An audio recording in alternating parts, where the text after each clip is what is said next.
England are out of their own World Cup after a humiliating defeat to Australia at Twickenham.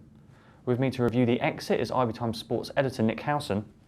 Nick, it was a poor loss at Twickenham and a defeat before to Wales that sent England out of the World Cup. And it must be said that on the day and throughout the tournament as a whole, the England players just haven't been good enough.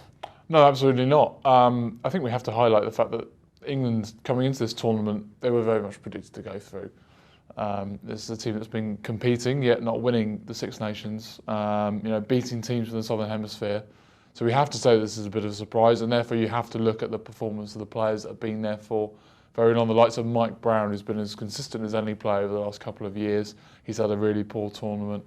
Obviously a few issues with that 10 that we'll discuss later as well in terms of selection, but the likes of Courtney Laws and Joe Marler, Dan Coles, Chris Robshaw, Tom Wood, those sort of guys who have been performing so well and sort of built some sort of optimism going into this tournament. And that was really erased by some really uncertain displays. They didn't peak at the right time. I think the whole process has to be looked at, including the likes of the trip to Denver, the lengthy training camp that we're going to put England in peak condition. And as you say, at the end of the day, they just haven't performed in the two games, and really in context, they weren't that good against Fiji either, really. A large share of the blame is going to fall up on the heads above, and that of Stuart Lancaster's men. He came in to change the culture of the England team, but when it came to the selection itself and the tactics, in the crucial moments, he hasn't got it right, has he? Yeah, I mean, there's absolutely no doubt that the harmony of the England team is much better than it was when Lancaster joined. That's undeniable, frankly. And if you look at the other major England teams, you'd say that the rugby team is much more settled than, say, the football team or the cricket team or anything like that.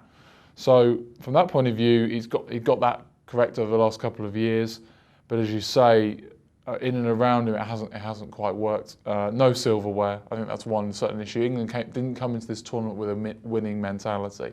They came into it losing big games. That game in Cardiff against Wales when they were blown away. Ireland in the last Six Nations as well, and not being able to win any of those titles. And then again at the end against France in 2014. So they've really imploded when it's come to the big occasion. As you say, Lancaster's going to have an awful lot of scrutiny on his position after the Uruguay game. Don't expect him to go before then. The RFU have said they don't want to make knee-jerk reactions, but at the same time, they've given Lancaster's had enough time. Everything's been building towards this point, and yet England haven't been able to produce. So there's going to be an awful lot of scrutiny on his position. My gut feeling says that he's going to stay on, but I think it's going to really rely on England bouncing back in the Six Nations, winning the Six Nations. They really have to win the Six Nations next year. And then from then on, they have to show greater competitiveness against those Southern Hemisphere nations. And if you do believe Lancaster is to stay on, then where do England go from here? Where does the RFU go? Is there a systemic problem, the fact that England have failed to win in the Six Nations for so long and haven't won a Grand Slam since World Cup triumph? Yeah, I mean, it's a difficult one because, as I say, Lancaster was given a 6-year contract before the pool stage started last year. And really, even when that happened, even though I think a lot of people felt that England would still go through, they had a good record at home against Australia, good record at home against Wales. Obviously, then they beat Wales in Cardiff.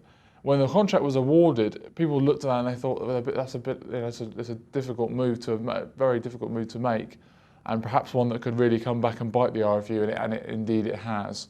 And it looks a very foolhardy decision. The RFU have to look at themselves, and Ian Ritchie.